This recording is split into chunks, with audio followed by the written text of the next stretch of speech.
matin, bonjour ou bonsoir tout le monde. Bienvenue à ce premier podcast des sommeliers de la lutte. Wouhou! Party! Yeah! Cette semaine à l'émission, épisode spécial sur le pay-per-view Full Gear de la AEW qui a eu lieu le samedi 18 novembre 2023 à Inglewood, aux États-Unis.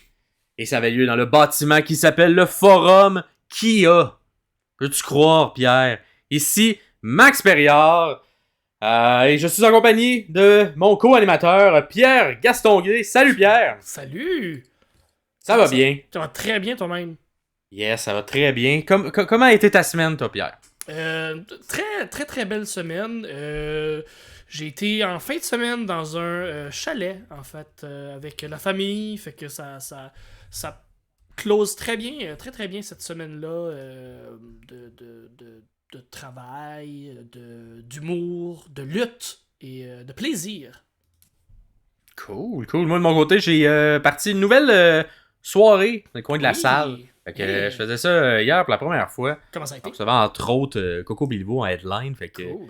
c'est comme un genre de projet que je travaillais depuis quelques mois, c'est tout.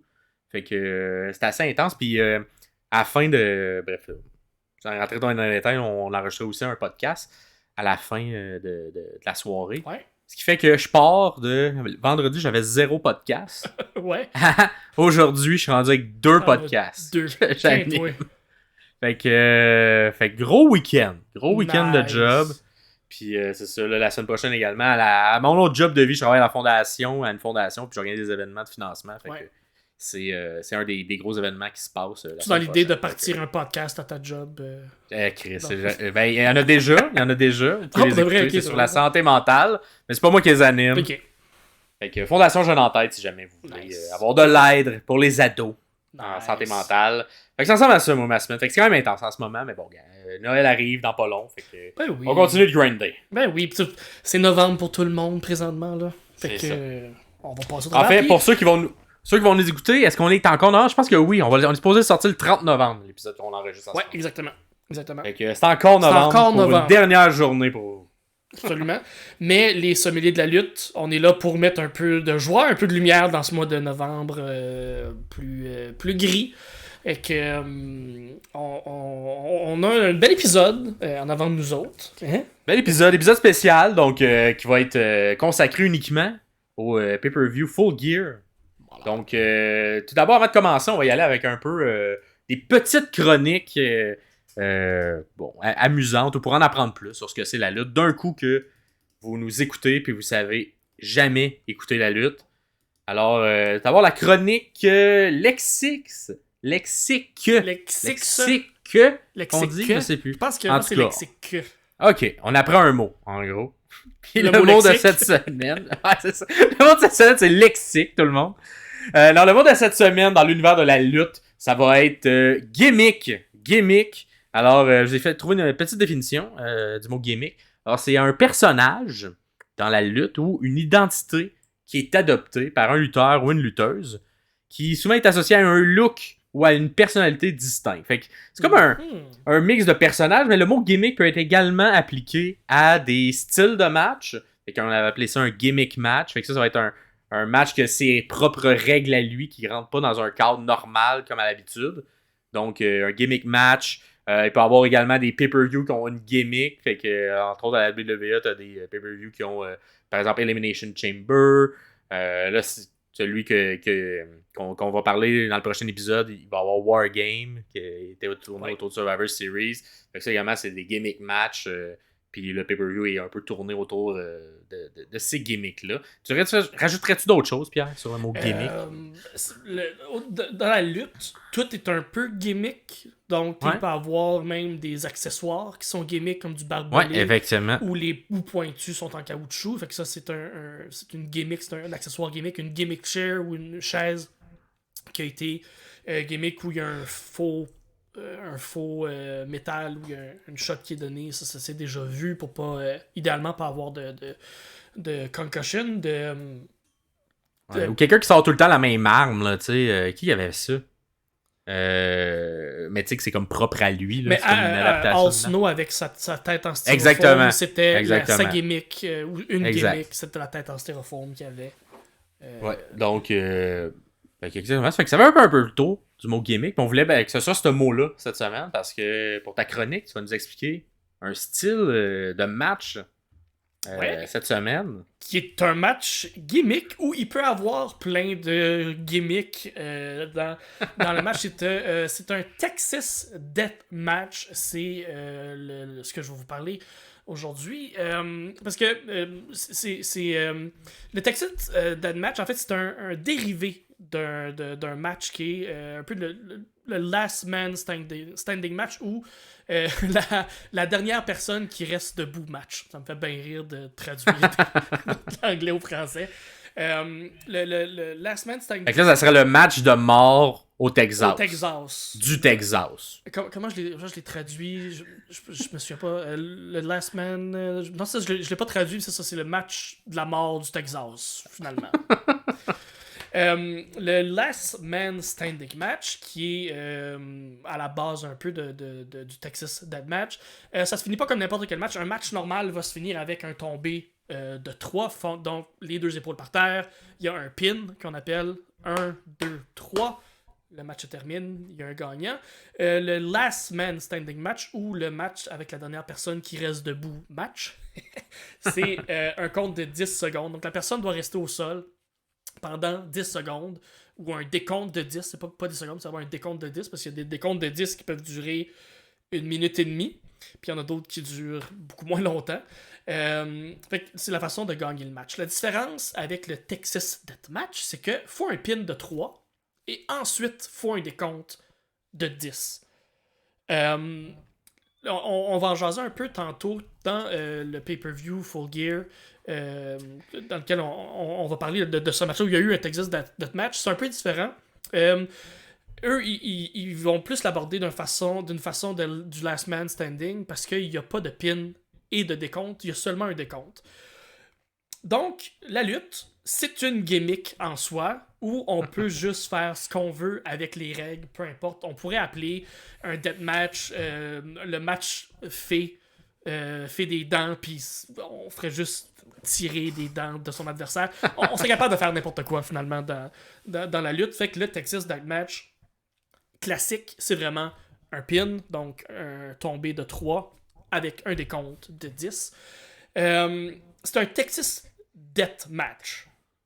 Puis il faut que la personne reste couchée pendant un décompte de 10. Tu me suis bien, puis tu as bien compris. Le but dans le match, c'est d'en calisser une à ton adversaire pour qu'il reste scrap à terre pendant 10 secondes ou pendant un décompte de 10. Fait que souvent, c'est des matchs plus violents, plus hardcore, où il va y avoir des tables, des chaises, des barbelés. Fait que si vous aimez pas le sang, mettons, là, c'est pas les matchs qu'on vous conseille de regarder parce que c'est violent. C'est très violent. Puis la base, en fait, le premier Texas Deathmatch, puis tu vas comprendre pourquoi c'est violent comme ça quand on sait de où ça découle. Le premier Texas Deathmatch dans les années 60 ou même 50, Dory Funk Senior, le père de Dory et de Terry Funk, contre Aaron Mike DiBiase, qui est le père de Ted DiBiase. Ils ont fait un Texas Deathmatch qui, dans les livres, est le premier Texas Deathmatch qui a duré 4 heures. Ouais, c'est ça. 4 heures. C'était devant du monde, là, ça. Devant des gens. Y avait-tu d'autres choses à la carte? Je sais pas. J'ai pas vu l'affiche de cette carte-là. Mais c'est 4 heures de temps à... Genre 4 heures de temps, là, t'as le temps de t'ouvrir dans le premier 30 minutes, coaguler et te refaire ouvrir plus tard dans le match. Exactement, c'est exactement ça. Il n'y a pas eu de gagnant à ce match-là. Est-ce que tu sais pourquoi il n'y a pas eu de gagnant à ce match-là? Les deux sont évanouis? Sûrement, mais ils sont réanimés. Ça dure 4 heures. Non, c'est parce que c'est à cause du couvre-feu de la ville.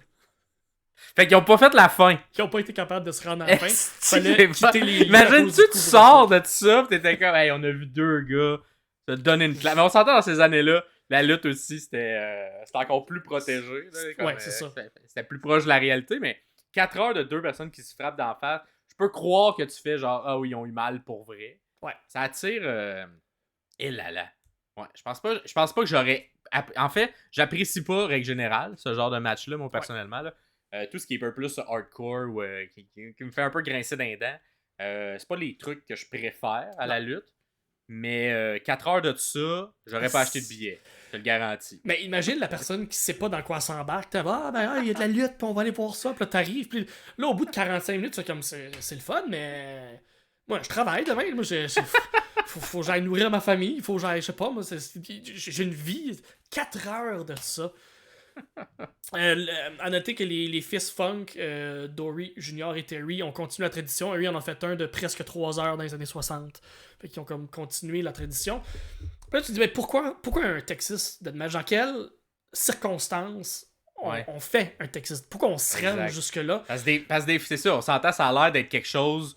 C'est pas le premier match, normalement, qui devrait être ça. C'est très rarement. À la suite d'un build-up de quelques matchs, je suppose. Ben, souvent, c'est ça, c'est que le Texas Deathmatch, c'est au bout de quelques matchs qui a déjà été fait à la base. Et là, les deux lutteurs font comme, ok, ben, on a eu 2 matchs. Moi, j'ai gagné un, toi, t'as gagné l'autre, mais je vais te montrer que je suis vraiment plus fort que toi dans t'affrontant dans un Texas Deathmatch. Wow, là, il y a comme quelque chose de plus, quelque chose de plus gros que juste de la lutte. Puis c'est vraiment pour souvent l'angle qui va être pris dans les histoires, c'est vraiment de je suis plus tough que toi. Non, moi je suis plus tough que toi. Moi de montrer que je suis plus tough en souvent? Frappant. Comment? Ça finit-tu souvent les storylines? Plus souvent qu'autrement.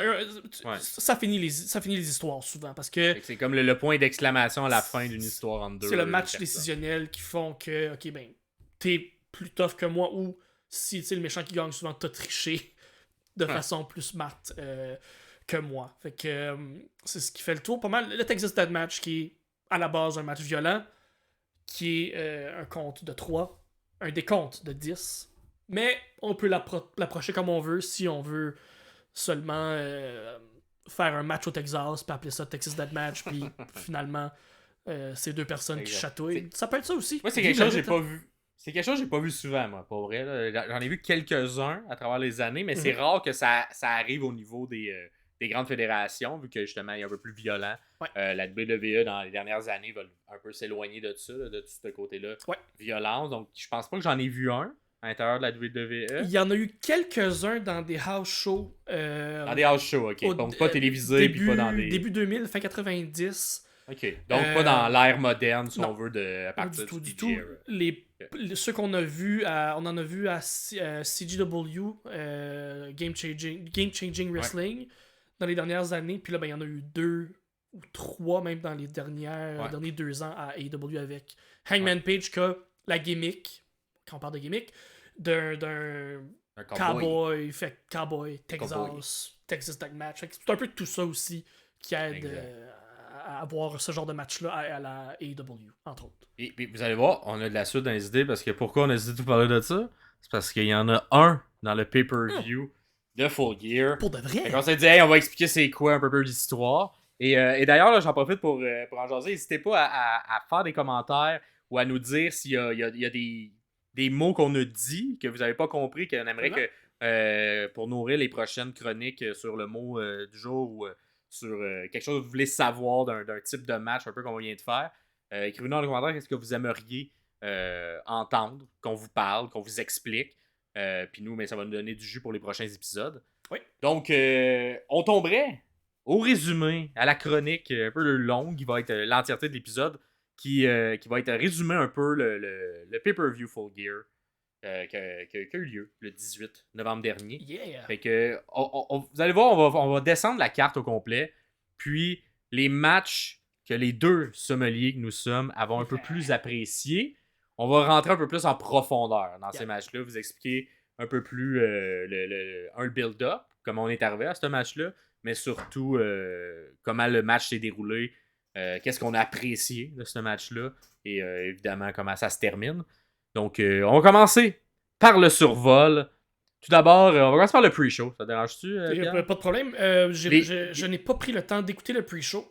Parfait. Fait que je vais pouvoir en parler puis t'en apprendre davantage. Je voulais en jaser parce que Dans le fond, on peut-être pas tout parler de tous les pre-shows, mais pour celui-là, il y a eu un match. Puis, règle générale, la All Elite Wrestling essaie de mettre un match un peu plus fil conducteur qui va venir un peu se poursuivre à l'intérieur du pay-per-view en tant que tel. Donc, c'est pour ça que je disais, on va en parler pour vrai du pre-show, même si c'est pas officiellement sur la carte. Donc, on a commencé avec un match pour la Ring of Honor World Championship. Match simple, Pierre. Et c'était entre Eddie Kingston, qui est le champion présentement, d'entre autres la Ring of Honor World Championship, contre Jay Lethal. Et qui dit Jay Lethal, présentement, dit le clan de Jeff Jarrett au complet, parce que n'importe qui t'affronte dans cette gang-là, t'affrontes un peu tout le monde pareil tout le monde dans est ton là match. alentour. Tout le monde est là alentour, tout le monde est prêt à faire des coups cochons quand l'arbitre a le dos tourné. Donc, Eddie Kingston versus le clan de Jeff Jarrett, mais Jay Lethal est le lutteur officiel qui est dans le match. Donc, ça a été un combat, somme toute, assez classique. Si vous avez déjà vu des matchs d'Eddie Kingston et de Jay Lethal, fait que on fait les moves habituels que les deux font. Mais les deux ont un style quand même assez différent. Est-ce que ils ont réussi à bien marier les deux quand même? Oui, mais c'est tellement un match. On s'entend c'est un match de pré-card. Je pense que ça a duré 10 minutes. Ok, au total. 10 minutes avec les entrées, avec... non, au total, à partir du son de la cloche. Ah, la cloche. Ok, ben quand même. Mais tu sais, avec les interventions extérieures, avec les différents movesets qui sont élaborés, il n'y a pas eu grande place quand même à faire grand-chose. T'as le classique, on essaie de le frapper avec la guitare. Ouais. Puis là, à l'extérieur, bref, ça vous explique. Il y a Ortiz qui est venu un moment donné intervenir. Parce que là, le clan de Jeff Jarrett allait s'en prendre à Eddie Kingston. Donc, Ortiz a décidé de venir aider son ami Eddie Kingston. Il est venu enlever la guitare des mains. Bien joué. Je pense que c'était Sanjay Dutt qui l'avait. Okay. Que ça l'a permis à Kingston de ne pas se faire frapper, d'enchaîner avec son back fist. Son back fist qui est exceptionnel. Son finisher. Il rentre à 100 000. C'est un très beau move que j'aime beaucoup. Là. Exactement. Plus que le Judas Effect. Oui, mais il y a un peu plus d'impact. Ben, ouais, je peux comprendre. On dirait que ça a l'air de faire plus mal. Plus spectaculaire, ouais, exactement. Exact. Puis là, ben, ça a été bon pour le compte de 3. Eddie Kingston a gardé sa belt. Est resté champion. Donc, pas beaucoup d'histoires à raconter sur ça. Ne serait-ce que après le match, ou du moins dans les entrevues, il y a eu une annonce quand même, moi qui m'a surpris, que j'ai pas compris, mais que Eddie Kingston décidait de mettre en jeu ses 2 ceintures, parce qu'il y a également une ceinture de la New Japan présentement, à l'intérieur du tournoi continental qui va se dérouler dans les prochaines semaines, à l'intérieur de Dynamite et de Collision. Donc, ça va être un tournoi round robin que la All Elite essaie de faire. Donc, c'est le principe d'un robin. Donc... au Japon, exactement. Bon, là, en gros, tout le monde se prend contre tout le monde, un match contre tout le monde. Vous faites des points en fonction que vous avez gagné ou perdu. Puis à la fin, ceux qui finissent dans le top du classement vont s'affronter dans des matchs un peu plus importants. Puis, bref, Eddie Kingston a décidé de mettre en jeu ces 2 championnats. Donc, le gagnant du tournoi continental va non seulement gagner la ceinture, je crois qu'il y a une ceinture qui va finir à la fin de ce tournoi-là. Donc, il va gagner la ceinture continentale, mais également les 2 autres ceintures d'Eddie Kingston. Ça a été fait dans une promo. Moi, je trouvais ça bizarre, en fait, que ça n'allait pas été buildé plus que ça. Que ça a juste été shooté dans une promo d'après-match d'Eddie Kingston. Fait que bref, en gros, ça s'en va, mais j'ai trouvé l'annonce trop grosse pour l'importance où elle était. En pre-show, en pre-show, après un match. C'est comme, hey, je donne mes 2 belts. On s'entend, ça va relever les matchs d'Eddie Kingston parce que ça va ajouter une tension. Il veut vraiment pas les perdre, ses belts. Mais j'étais quand même un peu... je vais quand même être critique de ce choix-là. On dirait que ça n'avait pas l'importance que ça aurait dû avoir. J'ai 2 choses là-dessus. De un, Eddie Kingston, pour ceux qui ne connaissent pas, c'est un des meilleurs micros qu'il n'y a pas dans la lutte. Il est capable de faire passer par plein d'émotions de façon très précise, juste avec ses mots, juste en promo, puis avec l'intensité qu'il est capable de les mettre là-dedans. Puis souvent, c'est un des gars qui souvent va faire une promo et ça va faire du sens, ça va faire de l'allure, la promo qu'il va faire et l'émotion qu'il va donner derrière sa promo.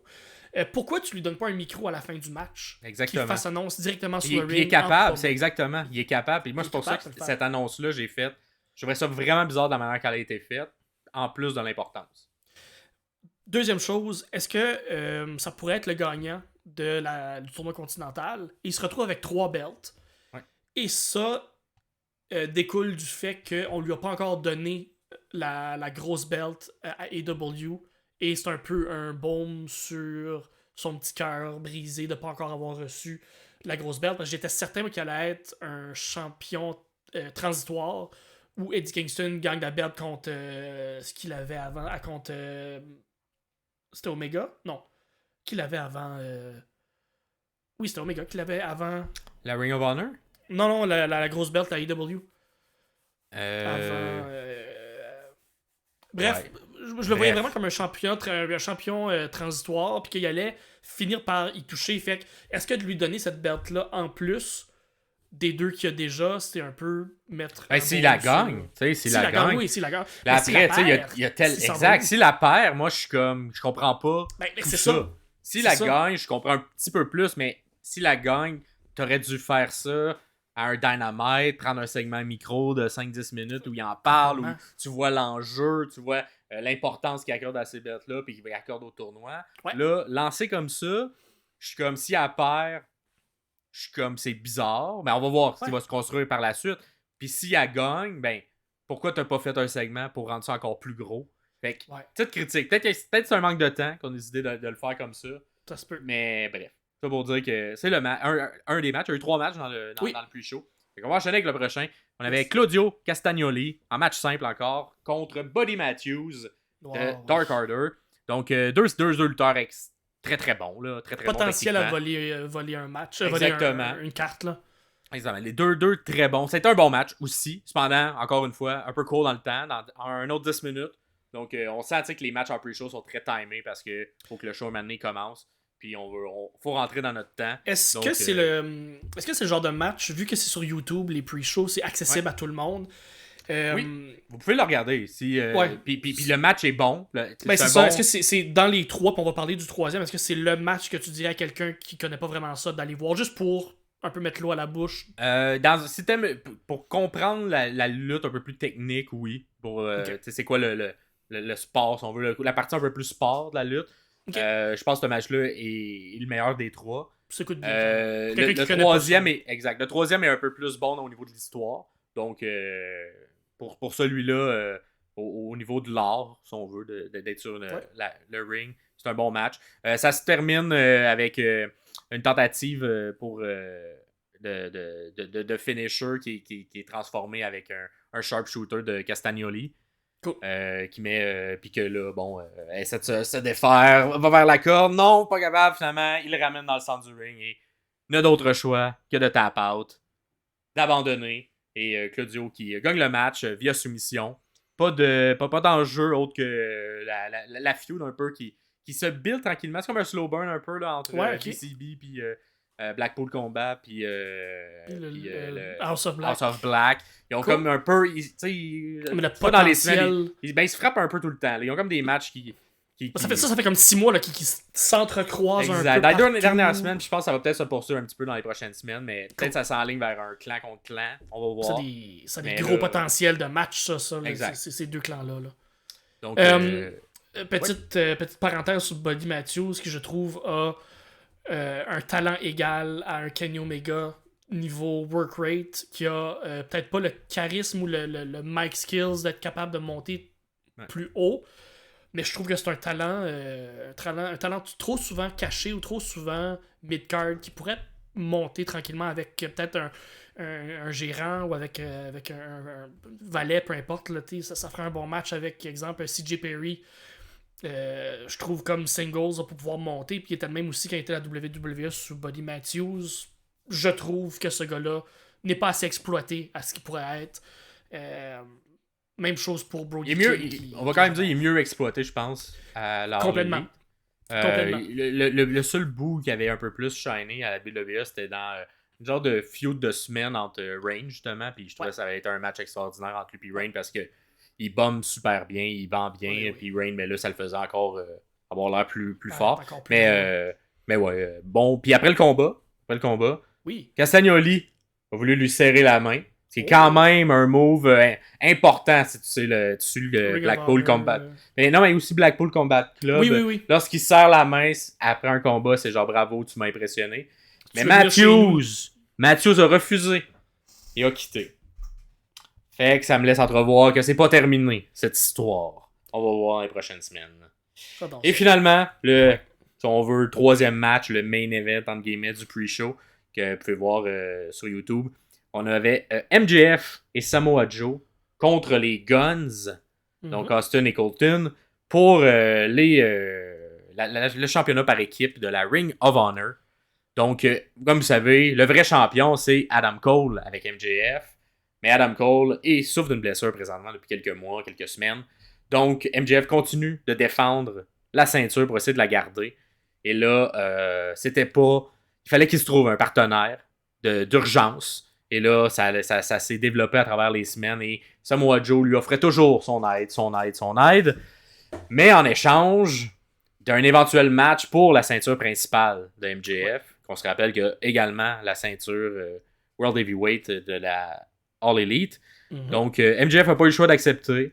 Donc, a pris... Samoa Joe a fait littéralement le pacte avec le diable pour espérer peut-être éventuellement avoir un shot à la grosse ceinture. Mais il fallait pour ça qu'il réussisse à faire gagner MJF et lui-même dans ce match-là. Donc, somme toute, bon combat, mais où on travaille beaucoup. MJF, depuis quelques semaines, travaille sur... son personnage est toujours un peu blessé, jamais à 100%. Donc, Joe fait office un peu de bodyguard, si on veut, à travers le match pour s'assurer qu'il se fasse pas trop démolir. Ouais. Et finalement, après encore une fois, un 10 minutes, fait qu'un classique, on sent que les temps sont serrés, là, vu qu'on est en pre-show. Le match se termine avec... en fait, Adam Cole est venu ringside pour encourager son ami à défendre la belle qu'ils ont. Puis ça l'a fait une petite distraction à l'intérieur du ring, ce qui fait que Joe en a profité pour appliquer son coquina clutch sur Colton, qui n'était pas eu le choix que de taper. Et pendant que MJF bloquait Austin pour ne pas qu'il retourne faire briser le compte. Fait que ça s'est terminé avec Samoa Joe qui donne la victoire à MJF et à Adam Cole, qui puissent garder leur ceinture. Une fois que ça se termine, évidemment, Joe serre la main, un petit regard à MJF en voulant dire « Tu m'en dois une », quitte. Mais là, les Guns sont encore là. Et qu'est-ce que tu penses qui arrive? Ils ont blessé encore plus MJF. Ben oui, parce que leur chef aux Guns, c'est Jay White. Jay White, que j'appelle Jay White parce que ça me fait super rire. Éventuellement, vous écouterez des matchs de lui au Japon. Fait que Jay White arrive et tout le clan arrive en fait. Et là, se mettent à faire un beatdown sur MJF pour le blesser. Il frappe son genou avec des chaises, tout ça. Impuissant, Adam Cole ne fait que regarder tout ça pendant que Jay White soulève le titre qu'il a déjà volé. Et il dit « Je vais te battre. » MJF est obligé d'être ramené en ambulance, en arrière. Pendant qu'il se fait mettre dans l'ambulance, il crie « Adam, écoute-moi, promets-moi que tu vas faire tout pour pas que je me fasse enlever la ceinture sans me battre, sans qu'il y ait un combat. » Parce que là, plus tard dans le main event de la soirée, on a Jay White contre MJF. Fait que là, ça vient un peu mettre en péril ce main event-là qui est supposé avoir. Fait que là, on a Adam Cole qui est en béquille, le genou refait, qui est un peu impuissant devant tout ça, mais qui se dit « Je te le promets, mon ami, je vais pas laisser ça aller comme ça. » Et on apprend que ça va être Adam Cole qui va remplacer MJF pour ce main event-là. Alors, à suivre. Fait que maintenant, c'est Adam Cole contre Jay White pour la ceinture de MJF. Adam Cole, on le rappelle, qui a le pied dans le plâtre et qui se promène en béquille. Donc, il est pas apte à être dans le ring, mais bon, il fait ça pour son ami. D'un côté storyline, j'ai beaucoup de misère avec ce booking-là parce que c'est impossible que quelqu'un qui a donné le feu vert à Adam Cole. Fait que j'ai de la misère à trouver ça crédible. Exact. Que ça, ben, ça passe comme histoire. Tu sens qu'il y a quelque chose qui va se passer parce que clairement, ça peut pas être un work, tout ce qu'on voit depuis 1 mois et demi, 2 mois. qui a beaucoup changé de plan. Fait que c'est sûr qu'il est blessé pour vrai, Adam Cole. Oui, ça. Comment ils vont faire pour que ce match-là ait lieu? Mais bon, c'est le début du pay-per-view, donc il essaie de construire une histoire à l'intérieur de celui-ci. Ensuite, le pay-per-view pour vrai commence. Fait que là, des feux d'artifice, les gens souhaitent la bienvenue. Et on commence avec quoi? Avec Christian Cage. Il fait son entrée avec une chorale et tout. Pour son match. En col roulé. Exactement. Donc, un beau visuel. Très, très beau. Bon, très drôle. Et tout. Christian, présentement, a un personnage de paternel, de père, avec d'avoir plein d'enfants. Qui chante tout ça. Son meilleur travail. Chef Kiss. Ah oui. C'était très, très bon. Et bref, c'est ça. Et ils vont être contre l'équipe nouvellement formée de Darby Allin, Sting, qui est sur le point de prendre sa retraite dans quelques mois, ainsi que Adam Copeland, l'ancien Edge de la WWE, qui ont formé une équipe. Et là, les trois arrivent maquillés. On va voir Edge comme ça, c'est un peu bizarre, mais bon, ils arrivent avec des battes de baseball, les trois, arrivent maquillés. Et qui les accompagne? Woo! Ric Flair, le Nature Boy. Ouais. Alors, les trois rentrent dans le ring. Et là, un classique match gentil contre méchant. Absolument. Les méchants, ils veulent tricher. Ils veulent donner des coups illégaux. Christian veut même prendre son titre et frapper Copeland. Tout le long du match, l'histoire un peu aussi buildée autour de Adam Copeland. Veut vraiment s'en prendre à Christian. Christian se sauve. Exactement. Christian se sauve tout le temps. Il veut jamais affronter son ancien meilleur ami. Donc, tout ça se culmine, si on veut, avec Christian qui essaie de tricher en prenant sa belt. Veut frapper Edge. Edge, il l'évite. Et qui frappe pas? Il frappe Luchasaurus. Son partenaire. Et là, Luchasaurus et Daisy. Et Christian se sauve. Adam court après. On enchaîne avec les finishers. Fait qu'un Spears, un Coffin Drop, un compte de 3. Et les gentils l'emportent. Darby Allin, Adam Copeland et Sting. Ça commence... Alors que tout le monde se sauve, les méchants se sauvent. Ça commence très bien. Un bon premier match pour quand même un bon pay-per-view. Exact. Puis là, tout le long, Ric Flair, il y a eu un petit peu de move. Ouais, il a donné une coupe ou pas, mais là, bon, c'est un vieux monsieur. De coups de poing, c'est ça. Mais non, j'ai aimé le match. J'aime l'histoire qui découle, j'aime le travail d'Adam Copeland, j'aime le travail de Christian, clairement. Ils se connaissent bien puis ils travaillent bien ensemble. Fait que, non, c'est... Puis Sting, c'est incroyable, monsieur de 63, 64, léger sur ses jambes. Il a encore fait un saut de la troisième à l'extérieur, que t'es comme, ce monsieur-là, il est trop vieux pour faire ça. Mais bon, très impressionnant et on espère qu'il n'y aura pas de blessure jusqu'à la fin de son dernier de son dernier run, de son dernier match qui arrive dans quelques mois, qui a déjà été annoncé. On enchaîne ensuite, on officialise le match entre Adam Cole et qui va remplacer MJF et Jay White. Donc, segment backstage. Ensuite, on enchaîne avec le prochain match qui est le AEW International Championship. Un match simple. Orange Cassidy qui est champion, qui a retrouvé sa belt contre Jon Moxley qui lui avait pris sa belt. Les deux sont accompagnés. D'un côté Hook, de l'autre côté Wheeler Utah, du côté du Blackpool Combat Club. Donc c'est un peu une suite de la storyline. On va pas en parler trop, mais un bon match aussi. Tous les matchs en fait de la carte sont très bons. Là. Ils ont quand même un haut niveau d'excellence. On aurait pu en parler plus que ça, mais faute de temps, on va se concentrer sur ce qu'on a vraiment très très très apprécié. Ouais. Mais un match que je vous conseille de regarder aussi. Ça se termine tout le côté de faire est-ce que Orange est capable de confirmer sa place en tant que champion, parce que c'est Jon Moxley qui l'a battu, mais Jon Moxley ensuite a perdu contre quelqu'un d'autre, donc Orange n'a jamais battu Jon Moxley. Et ça se termine avec des Orange Punch.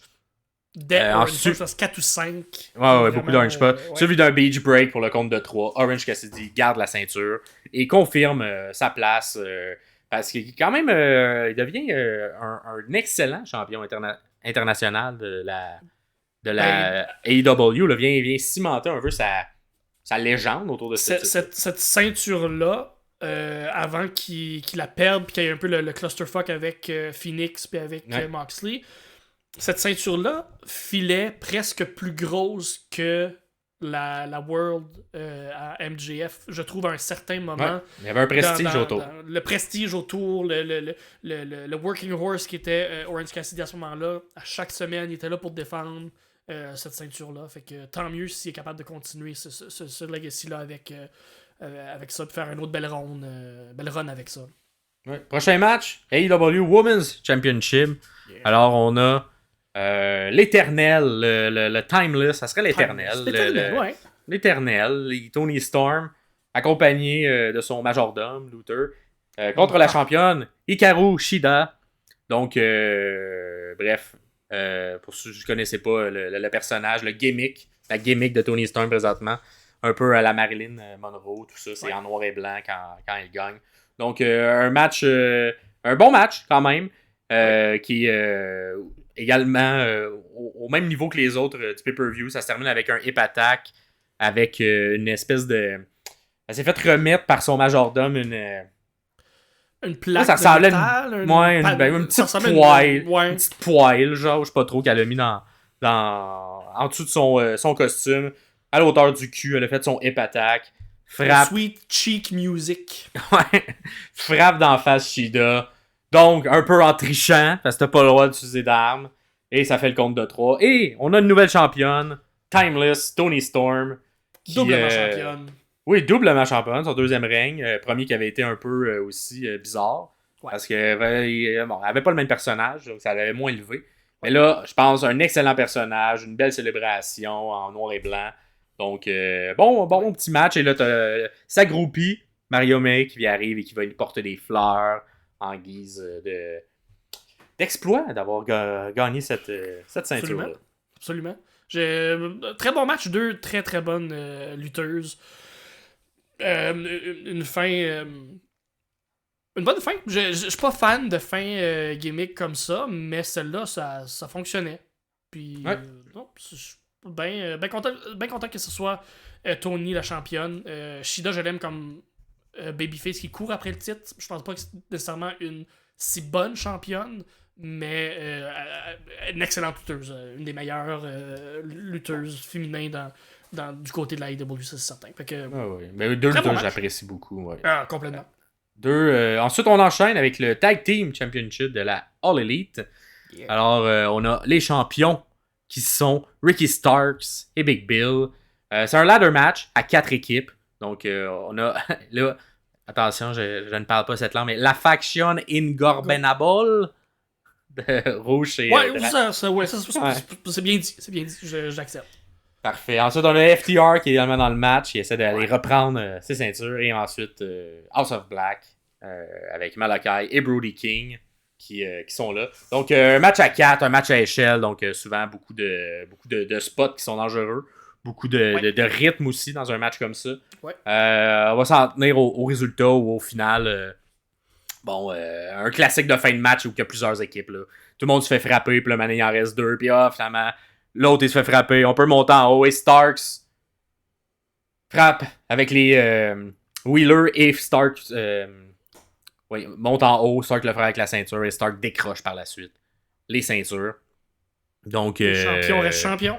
Les champions restent champions. Un peu surpris. J'avais l'impression que c'était une équipe de transition, un ring de transition. Ouais. Mais là, semble cimenter ça à plus qu'un pay-per-view, plus qu'un mois. Donc, on va voir combien de temps l'équipe va durer. Parce que j'ai l'impression que c'est pour... Oui, mais j'ai l'impression que c'est pour remercier Ricky Starks de tout le travail qu'il a fait. Puis qu'on voulait lui donner une belt un moment donné parce qu'il en faisait beaucoup sans avoir de résultats nécessairement. Ah, absolument. Absolument. Oui, ça fait 1 an, 2 ans qu'il travaille très fort. Il a tout le temps des bons matchs. Puis il a tout le temps bon. Fait que, non, mais cette énergie-là de tag team, je n'haïs pas ça. Big Bill, c'est pas mon préféré, mais c'est un build qu'on a souvent vu aussi là, avec les classiques. On avait Shawn Michaels, Kevin Nash, AJ Styles, Tom Cole à l'époque, la TNA.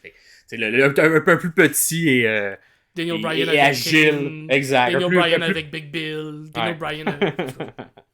un gros avec quelqu'un qui est plus agile. Fait que, on va voir où ça se rend, mais à la date, ça fonctionne bien. Fait que, bon match d'échelle, rien de plus à dire, mais vous pouvez l'écouter, un bon match aussi. TBS. Il n'y a pas trop de. Pour un match d'échelle, des fois, il y a 2 ou 3 spots un peu plus dégueulasses ou qui viennent chercher un peu, qui viennent pincer le cœur. C'est là, non, c'est assez très clean quand même. Le fun à regarder. Manquait un peu de rythme à mon goût pour un match d'échelle, puis avec la qualité des lutteurs qu'il y avait dans le match, mais ça s'écoute super bien. Exact. Mais si t'en as vu beaucoup, c'est pas le meilleur match d'échelle.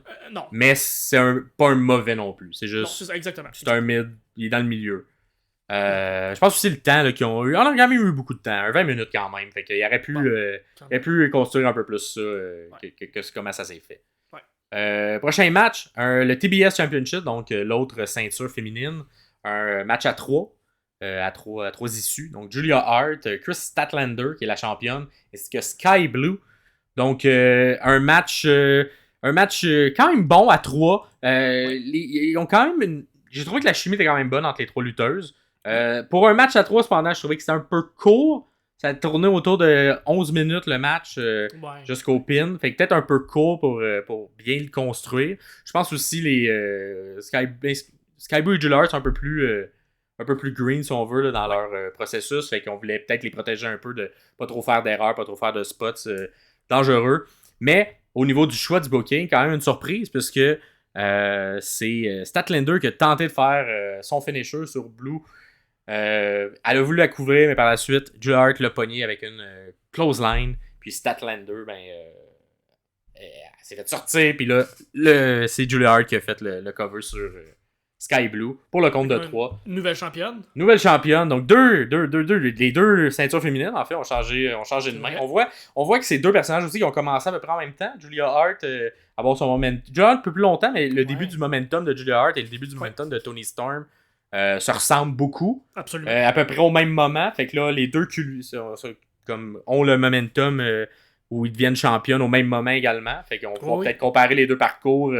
Qui va le garder? Qui tu penses va garder d'ailleurs la bête la plus longtemps entre Julia Hart et Toni Julia Storm? Hart. Je pense que Julia Hart va garder plus longtemps que Toni Storm. Ben, en même temps. Oui, moi j'ai l'impression que c'est Toni Storm qui va. J'ai l'impression qu'ils vont faire une longue run avec Toni. Je pense que Toni Storm va devenir plus heel qu'elle est déjà là, parce que les gens l'aiment, même si c'est techniquement une méchante. Ah ouais. Mais Jamie Hayter est sur le bord de revenir, d'après moi. Et Jamie Hayter va venir lui enlever la ceinture pour avoir le règne qu'elle a pas eu parce qu'elle s'est blessée il y a une couple de mois. Prédiction de Pierre Gaston Gacy. On verra. Mais mention honorable, Julia Hart, le travail qu'elle a fait depuis une couple de mois. Excellent. La progression qu'elle a pris. Progression surtout. Le personnage qu'elle a réussi à développer et à rendre crédible. Complètement. J'ai l'impression que depuis un mois ou deux, là, elle a vraiment trouvé le bon... bonne chaussure à son pied, le bon personnage, la bonne mimique d'en face quand elle joue aussi. Donc, très content, moi, de voir enfin. Puis je suis content aussi que ce soit le TBS, que si on veut, en termes de priorité, je pense qu'il est en dessous du World de femmes. Fait que, tu sais, je pense que c'est la bonne teinture à lui faire gagner pour lui donner de l'expérience.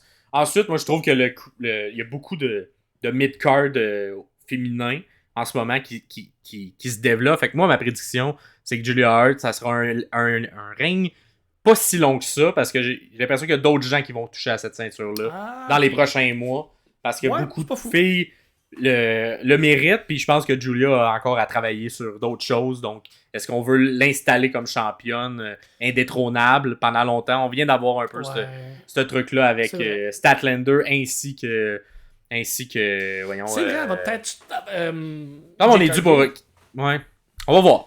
Mais... c'est vrai que une belle qui change de main plus souvent, qui bouge un peu plus, ça serait pas mauvais non plus. Ouais, mais surtout pour s'il y a une dynamique à 3-4 lutteuses qui tournent autour, je pense que ça pourrait faire du bien pour la division aussi. Puis légitimer tout le monde aussi à travers tout ça. Complètement. Oui, ils ont besoin de rehausser ce pan-là. C'est vraiment. Féminine, si on compare à la WWE, c'est vraiment plus faible. Donc, ils n'ont pas le choix de continuer de construire de ce côté-là.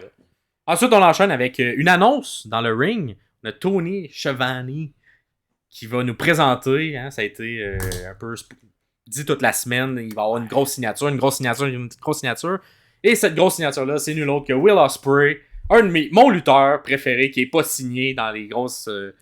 dans le WWE ou All Elite, mais il a décidé de signer à la All Elite. Son contrat arrive à terme au début du mois de janvier de la New Japan.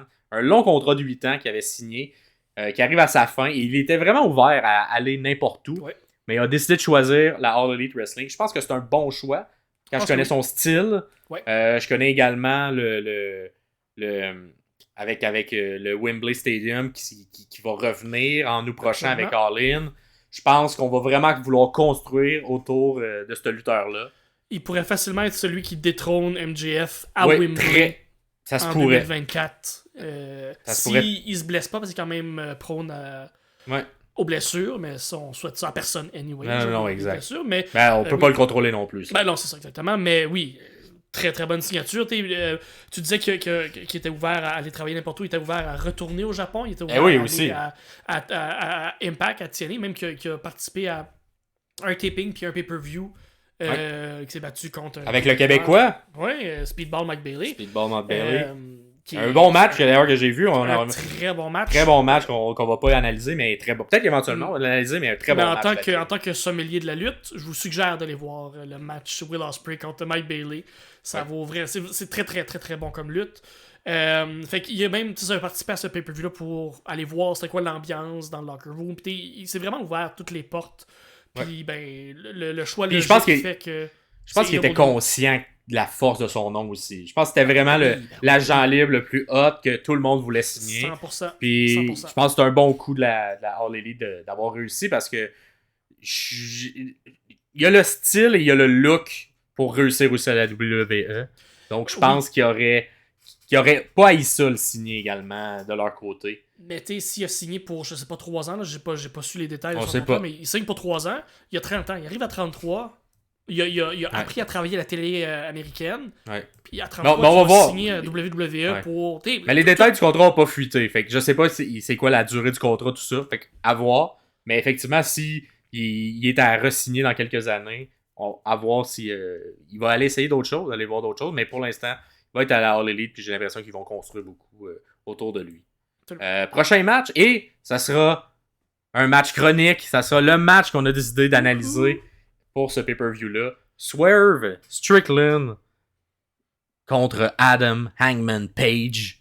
Un Texas Deathmatch, comme tu en as parlé plus tôt. Je te laisse, mon Pierre, m'analyser ça plus en profondeur. Qu'est-ce qu'on a aimé ce match-là? Quel bel addon. En fait, juste pour mettre un peu les gens en contexte, le feud, donc la bataille entre les deux personnages qui est Swerve Strickland et Hangman Page, on le disait, je le disais dans ma chronique quand j'expliquais le Texas Deathmatch, souvent le Texas Deathmatch va arriver à la fin d'une feud ou à la fin d'une histoire. Eux, c'était leur deuxième match. Ils ont eu un premier match à Wrestle Dream il y a quelques semaines, ou peut-être un mois et demi peut-être, que Swerve a gagné. Swerve, ce qu'il reproche à Hangman, c'est d'être plate, c'est d'avoir perdu la fougue, puis c'est d'être assis sur ce qu'il y a présentement dans la compagnie et de plus travailler, de plus être... Parce que c'est un ami des Young Bucks, c'est un ami un peu de la de The Elite, qui est la clique qui un peu dirige la All Elite Wrestling. Puis souvent, certaines personnes lui reprochent d'avoir des traitements de faveur, si on veut, au niveau de son booking. Exactement. Versus le talent que certains ont. Moi, personnellement, c'est vraiment pas un de mes lutteurs préférés, Hangman Page. Moi non. Mais ce match-là, incroyable. Ben, c'est ça, je suis capable de reconnaître son talent puis le travail qu'il met pour de vrai en arrière de ses matchs. Tout ça pour dire que c'est un peu un grunge match parce que Swerve, pendant un Dynamite, a été directement à la maison de Hangman. Fait que là, ça l'a mis en beau fusil. Et tout ça a culminé vers le Texas Deathmatch. Pour vraiment savoir qui est le plus craqué mental des deux finalement parce que ce match-là avait pas de maudit bon sens. Premièrement, Swerve est rentré, Prince Nana qui est le gérant ou qui est l'accompagnateur de Strickland, complètement over, ça danse, tout le monde danse. Tout le monde danse. Il y avait d'ailleurs des danseuses qui étaient là, exact, il y avait quelques filles qui étaient là pour faire la petite danse également. Très over. Ouais. Super, super over. Who's House, Swerve House. L'entrée sont dans le ring avec Prince Nana et Swerve. La toune finit pas que Hangman rentre en courant et vient tout de suite péter. Swerve il brutalise complètement, va sortir du tape, du ruban adhésif, du bon vieux duct tape, lui taper les mains et va commencer à le brocher. Pierre, qu'est-ce que tu veux dire par brocher? Il a sorti une brocheuse Puis il l'a attaqué. Il a attaqué le chest. Non, mais y a-tu des vrais, pas des vrais tacs? Ah oui, ça c'est des vrais tacs. C'est des vrais, mettons, comment tu sais que c'est des vrais tacs? Parce que ça saigne puis ça rentre dans la peau. OK, puis ont-tu comme testé ça sur quelque chose pour s'assurer que c'est des vrais de vrais tacs? Ben... Mettons, dans face de Swerve, il a pris un papier... Ouais. Qui a mis dans la face de Swerve et il a taqué la joue et la feuille tenait là. Ah, ben là, tabarouette. C'est légitime comme tac, là. Mais sans face, il y avait 2-3 tacs dans le chest, Swerve, tout le long du match. J'étais comme, ils sont encore là, les tacs. Et puis ça, c'est genre à 5 minutes du début. Et il est déjà tellement plein de sang, Swerve, que t'es comme, il prend pas. Ils pourront pas durer. Mais c'est ça, il y a un moment donné, il y a une chaise qui est sortie, il y a un coup de chaise qui est donné d'en face à Swerve Smack. Puis c'est ça, mais c'est beaucoup de sang. Et le spot du match qui est dégoûtant, mais moi, m'a rempli le cœur de bonheur parce que je me rends compte. Ben, en fait, c'est que je vais t'expliquer, c'est que je commence à aimer de plus en plus ce genre de match-là. Je commence de plus en plus à trouver mon plaisir dans ce genre de match-là. Je pense pas que je vais jamais aimer ça à 100%, mais je commence à trouver mon plaisir. Puis le genre de conneries que j'aime, comme les tacs, c'est rien qui peut tuer quelqu'un, là, des tacs, mais ça fait mal. Puis c'est visuellement écœurant à voir, écœurant de façon écœurante, mais écœurant de façon fantastique. Fait que Swerve pisse du sang, puis il est un peu penché par en avant. Hangman se couche par terre, puis il prend sa tête, puis il y a du sang qui coule d'en face, un peu comme s'il s'était mis la tête en dessous d'une fontaine de liqueur pour avoir du sang dans sa bouche, qu'il a recraché comme un certain Paul Lévesque faisait dans le temps avec de l'eau. Mais lui, c'était du fucking sang de quelqu'un d'autre. De son adversaire. Un spot tellement... Attends, on va rester sur ce spot-là un peu, parce que ça n'avait pas d'hostie de bon sens, ce spot-là. Moi, j'étais devant la télé, j'étais comme... Moi, j'ai fait, qu'est-ce qu'ils sont en train de faire? Qu'est-ce qu'il fait? Mais comme tu as dit, il y a un côté de moi qui était comme... Moi, j'aime pas ce genre de match-là, mais ça, j'ai fait, c'est du génie. C'est genre... C'est tellement dégueulasse mais poussé, mais esti que j'avais jamais vu ça de ma vie, quelqu'un assumer autant, puis prendre le sang de quelqu'un, puis le cracher. Mais non, tu peux pas le pratiquer, tu peux rien faire. Tu peux juste le faire, puis là... En tout cas, c'était dégueulasse, mais dans le contexte de ce match-là, c'était du génie. C'est difficile à expliquer pourquoi, mais c'était vraiment du génie. Mais t'es Hangman qui est tellement tabarnak après Swerve, qui donne pas une chance, puis qui veut montrer qu'il est vraiment complètement là, hors de lui, puis ça fit complètement. Fait que si on continue un peu là, Hangman se fait un peu avoir dans son propre jeu où le sang, puis là il a la face beurrée, puis Swerve reprend le dessus avec un low blow. Un beau gros coup de pied dans le pénis, comme on dit. Et broche le front de Hangman. Hangman va se mettre aussi à lui pisser le sang de la face. Et Swerve, parce que lui aussi, il faut croire qu'il est craqué mental, s'est mis à se brocher son propre chest. Il voulait tester, voir si vraiment c'était des vrais broches. Il n'a pas compris exactement. T'es comme, je vais checker, faire certain que ça marche. Des barbelés qui sont sortis, des blocs de ciment qui sont sortis, la move,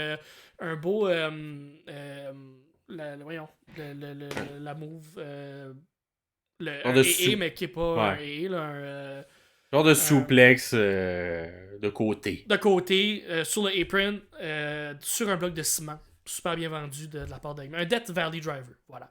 Et voilà. Sur un bloc de ciment. Un spot que j'ai pas vu et que j'ai adoré.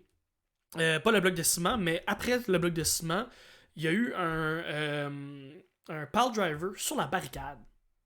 Les deux étaient debout en équilibre sur la barricade, puis il y a eu un pile driver. Je trouve ça super créatif, puis ça un mot qu'on voit pas souvent, qui est quand même aussi dangereux à faire, somme toute. Quand même. Parce que un pile driver à la base, c'est dangereux. Tu ajoutes un niveau de difficulté avec le faire sur une barricade. Puis c'est pas des petites barricades en métal, c'est quand même des bonnes barricades assez larges, fait que c'est très, très impressionnant. Fait que Swerve a le dessus. Hangman reprend un peu le momentum. Fait son Ariara Moonsault avec une chaise pleine de barbelés qui tombe directement d'en face de Swerve. C'est très très bien vendu. Là, c'est Swerve qui reprend le momentum. Là, c'est du back and forth là, qui va réussir à achever l'autre. Double stomp de la part de Hangman. de la part de Swerve sur Hangman. Hangman veut reprendre ses esprits puis remonter pour faire un autre moonsault sur Swerve. Swerve prend une chaise pour le frapper dans le dos, qui est une move ça, là. très de base. Très de base, mais... Ce qui arrive, c'est que il y a un petit bout du barbelé qui est comme lousse.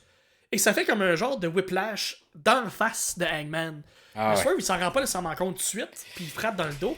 Mais quand il veut tirer la chaise, il ressent comme une genre de tension. Puis ben, c'est parce que Hangman, il y a un barbelé dans la gueule, là, dans la face carrée.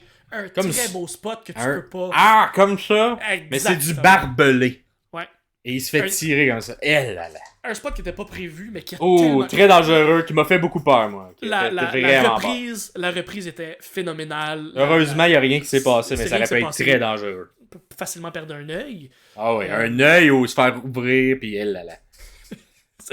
Super bonne move. Finalement, Swerve sort ce qu'on appelle de la vitre concassée. Communément de la vitre, communément quelque chose qu'on ramène à l'épicerie ou qu'on recycle, mais que lui décide non, moi je vais pas le recycler. Je vais l'amener à mon match de lutte. Je vais l'étendre sur le dos d'un autre lutteur, puis m'a faire un backflip. Non, je vais faire un 450 splash pour tomber dos à dos sur de la vitre. Ben, parce que des tags dans le chest, c'était pas assez. Non, de la vitre. Des petits bouts de vitre, c'est plus. C'est bien plus le fun, parce que tu n'as pour des années à enlever des bouts de vitre dans ton dos. Tabaslac. Finissent par se rendre en arrière. Non, en fait, Brian Cage est venu intervenir dans le match pour. Parce que il n'y a pas de disqualification, fait que c'est légal. Il y a quelqu'un qui peut intervenir. Tout est permis. À ce point-ci, Hangman aurait pu gagner 2 fois, mais Prince Nana l'a tiré ou l'a aidé à se relever pour que le compte de 10 ne se rende pas au bout. Fait que techniquement, Hangman a gagné ou était proche de gagner. Hangman se fait complètement déconcrisser par Brian Cage. Il réussit à quand même prendre le dessus. Hangman a fait un Deadeye à Prince Nana dans une table. Très très beau spot. J'adore ça. Juste pour dire, ok, ben, Brian Cage est en dehors, Prince Nana est en dehors. C'est ma chance de péter complètement Swerve. On enlève les éléments qui vont faire qu'il va avoir un impact sur le match. On les a enlevés, maintenant il reste juste les 2 lutteurs. Je suis capable, là, ça fait 2 fois que j'aurais pu avoir un compte de 10, puis il s'est passé quelque chose, là je vais l'avoir. C'est super bien écrit, c'est super bien monté comme match. Mais Swerve a pris un bloc de ciment qui a pété dans le dos. Si c'est pas même dans la nuque et un peu en arrière de la tête de Hangman, qui tombe à terre. Swerve prend une chaîne en dessous du ring. Le dessous du ring, je sais pas quel genre d'équipement les gens ont besoin pour travailler en dessous d'un ring. Genre, on a besoin de plein de choses. De la vitre cassée. La vitre cassée, entre autres. Au cas où. Des punaises pour... Punaises. Ben, tenir des fois des papiers, on sait pas. On sait pas, même... ah oui, mais j'ai oublié, il y a eu un spot aussi... une planche de bois avec du barbelé enroulé sur la planche de bois, puis il y a eu je pense un powerbomb qui a été fait là-dedans. Vous irez voir le match, il y a encore plein de beaux spots comme ça que j'ai oublié. Finalement, Hangman se fait littéralement pendre parce qu'il s'appelle Hangman. Par une chaîne, par Swerve. Le compte de 10 est fait. Swerve gagne, entre guillemets, ce match-là. Il gagne le match de façon presque. Il gagne, puis il tombe à 2-0 d'ailleurs. Parce que 2 victoires, là. 2. Est-ce que... 2 questions pour toi, premièrement. Ton appréciation de ce match-là général, vu que c'est pas le genre de match que t'aimes, et est-ce que tu penses que la feud est terminée? J'ai adoré le match. Je déteste ce genre de match-là. Et j'aime pas beaucoup Hangman Page, mais pour vous montrer à quel point ce match-là est bon, j'ai malgré tout aimé. Très original. Pour moi, quand je le regardais, j'étais comme la seule chose qui manque, c'est une table en feu. Et ils ont tout fait ce qui est dangereux possible dans la lutte. C'est la seule chose qui manquait. Puis j'étais comme, ils vont le faire, ils font tout. Ils font tout. Puis peut-être que je suis fou, mais il me semble que j'entendais même un cri de fire. We want fire. La crowd, we want fire. Mais il me semble que j'entendais un cri de tout ça parce que ça avait tellement pas de bon sens ce qu'on vivait puis ce qu'on voyait que bref. Match très très très violent. Si c'est pas votre genre de match, écoutez-le pas. Moi, c'est pas mon genre de match. J'ai apprécié. Fait que si vous êtes quand même capable de tolérer ça, ça vaut la peine parce que la construction du match est excellente. Tu sens l'intensité entre les deux. Tu sens la haine qu'ils ont un pour l'autre et à quel point ils vont loin. Tout fait du sens aussi. Les méchants sont méchants, ils essaient de tricher. Et au final, bon, ça réussit par gagner. Les deux en ressortent vraiment fort de ce match-là. C'est ça que j'ai aimé. Il y a beaucoup de respect, j'ai l'impression aussi, qui a été donné. Si on sort des personnages, je pense que les deux lutteurs, les deux hommes ont eu probablement beaucoup de respect à travers ça a donné le corps de même là, pour un match aussi violent. Puis bref, à voir. Moi, je pense que c'est pas fini. Je pense que dans l'immédiat, c'est pas fini après le tournoi continental. Ou Hangman pourrait venir, Swerve pourrait être en verge de gagner le tournoi. Moi, je pense qu'il va y avoir un autre chapitre. Okay. Je pense qu'il va y avoir un autre chapitre à ce... Même à 2-0? Ouais, je pense à 2-0 parce que c'est pas important. C'est une des feuds que c'est pas important qui a gagné. L'important, c'est de faire mal à l'autre, de le faire souffrir.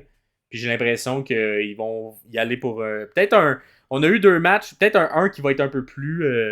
mettre de l'avant les capacités athlétiques des deux. Surtout de Swerve, je pense que c'est capable. Oui, mais là, on a vu le côté plus violent, plus intense, plus genre très très grudge, très raw de cette feud-là. Si ça finit là-dessus, ça finit correct. Oui, absolument, absolument. Elle peut se finir sur ça, mais j'ai l'impression qu'ils vont continuer ça parce que ils ont une bonne chimie qui somme toutes les deux ensemble. Ah, absolument. Absolument, oui. Pour faire du chemin sur le... J'aime pas ce match, j'aime pas ce genre de match-là, mais allez l'écouter. C'est exactement ça. Si vous avez juste un peu de tolérance à ça, allez l'écouter. Puis au pire, écoutez-les un peu comme vous écoutez un film d'horreur avec les... Ouais, exact. Comme un film d'horreur, exactement. Comme un film d'horreur où t'es ça saigne, mais je vais continuer de l'écouter. Ouais, exactement. C'est un 22 minutes, je crois, qui passe super bien. Je pense que c'est plus que ça. Je pense que c'est plus... Attends, j'ai les temps devant moi.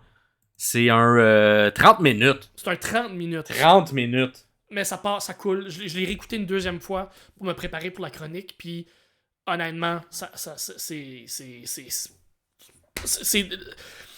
j'étais en train d'écouter le match en différé, mais je l'écoutais un peu plus tard. Il était peut-être rendu 1h ou 2h du matin.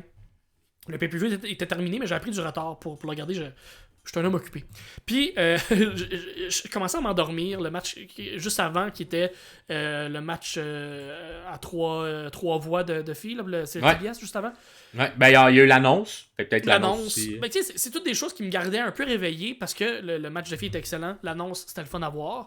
Mais je commençais quand même à presque penser à aller me coucher puis finir d'écouter le pay-per-view le lendemain. Et ça m'a complètement réveillé, l'adrénaline dans le tapis de faire OK, je vais pas me coucher tout de suite, m'a rêvé à une machine à slotch de sang.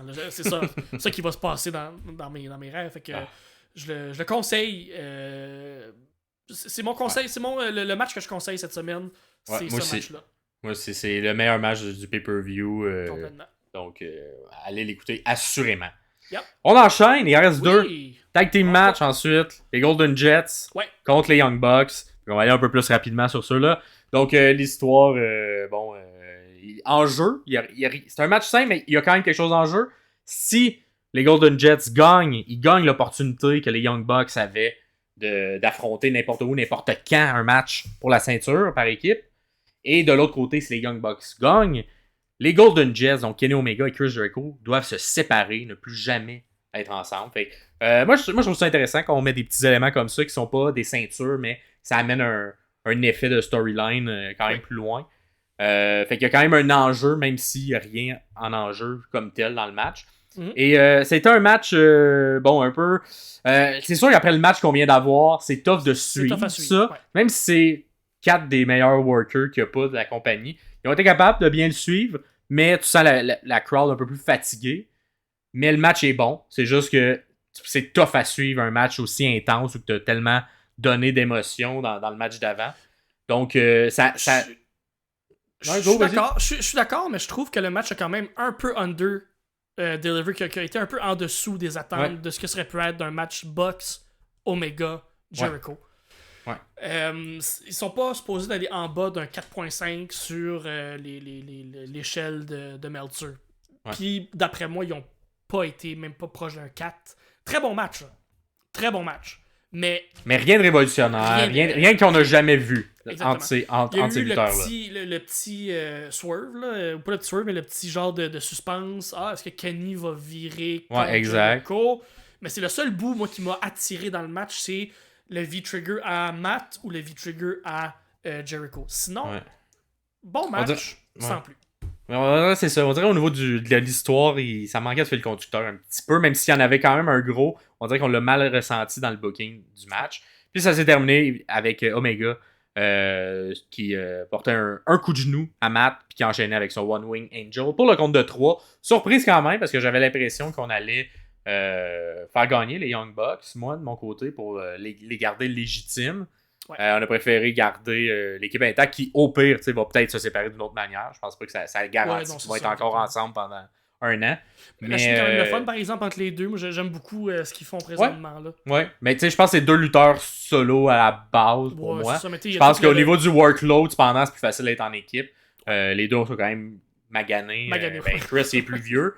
Mais Kenny a quand même le corps magané.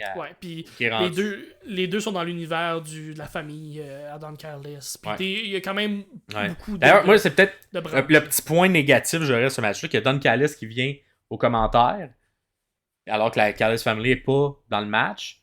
Puis ça vient installer quelque chose. Ça vient semer une graine. Que t'es comme, il va-tu avoir les Young Bucks qui vont le rejoindre? Y a-tu une trahison qui va se faire? Et finalement, rien. Il fait juste rester aux commentaires tout le long.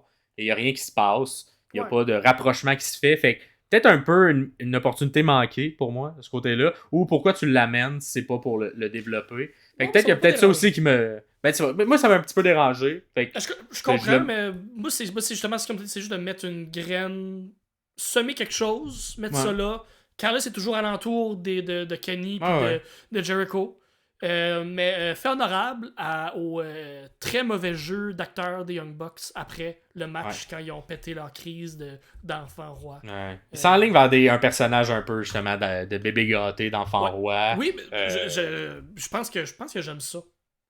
Je pense qu'ils ont du potentiel. Alors mauvais jeu d'acteurs, c'est ça tout fit dans ils aiment se faire haïr. Les Young Bucks, ça a toujours été des trolls un peu de la lutte. Fait que je pense que ça fit bien où ils sont rendus présentement.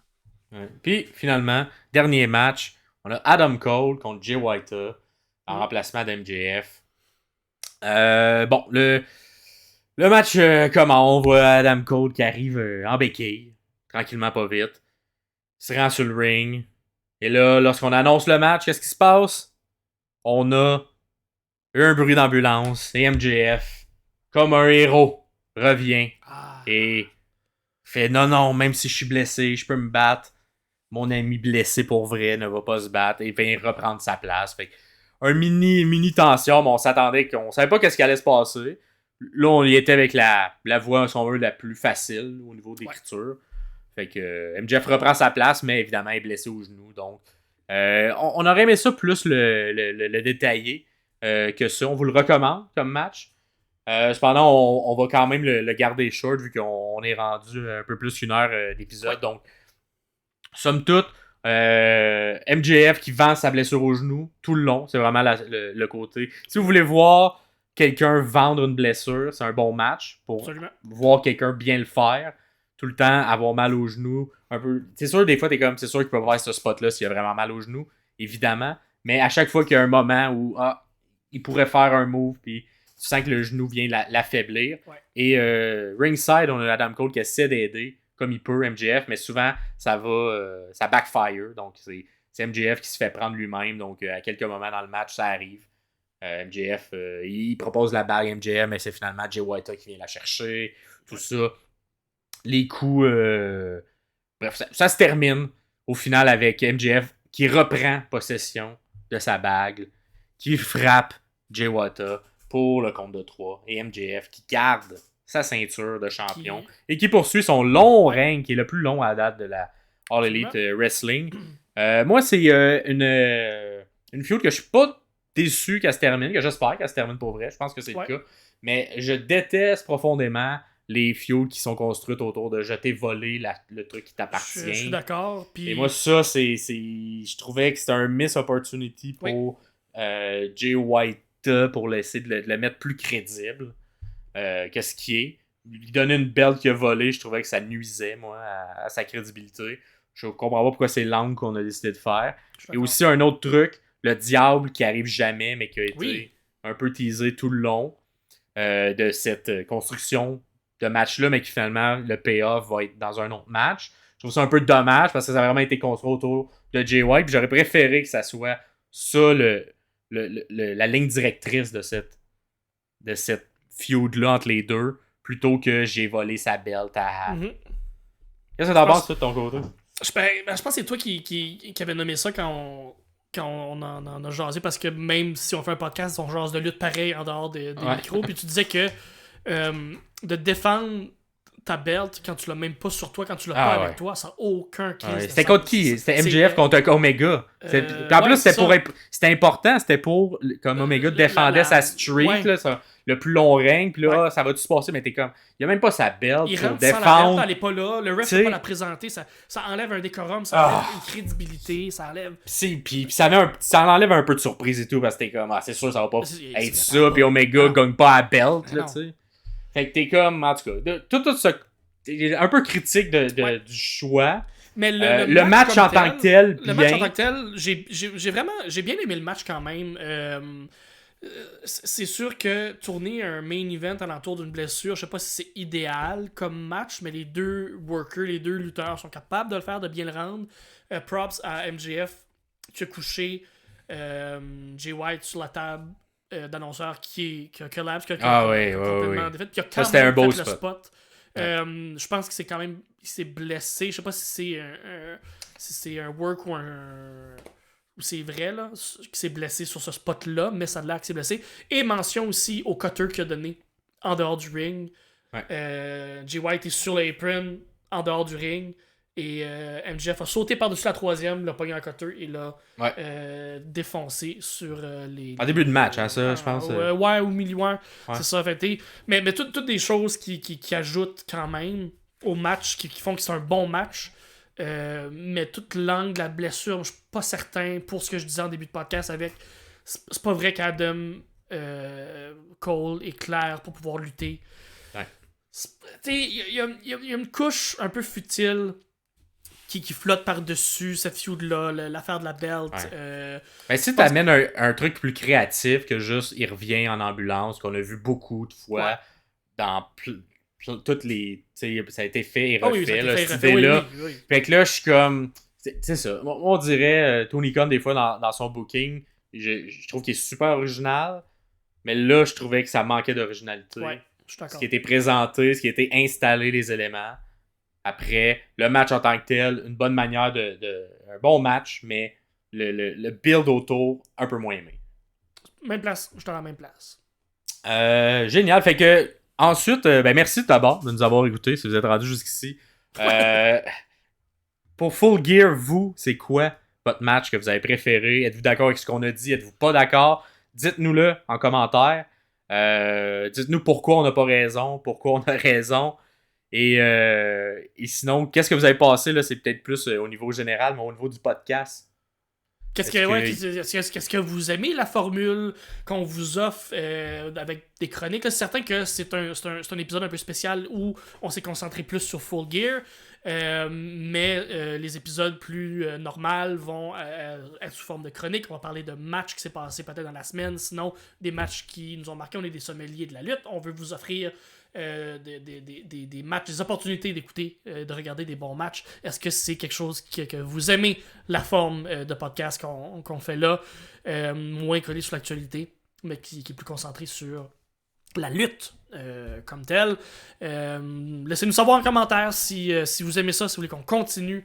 Est-ce que le son est bon? Est-ce que l'image est bonne? Si mon micro sonne le dessus, m'a changé de micro. Ça me dérange pas. Je suis là pour que vous soyez là tout, que ça soit agréable à écouter. Déjà que ma voix, c'est correct. Si en plus mon micro sonne le dessus, mais ça aide pas.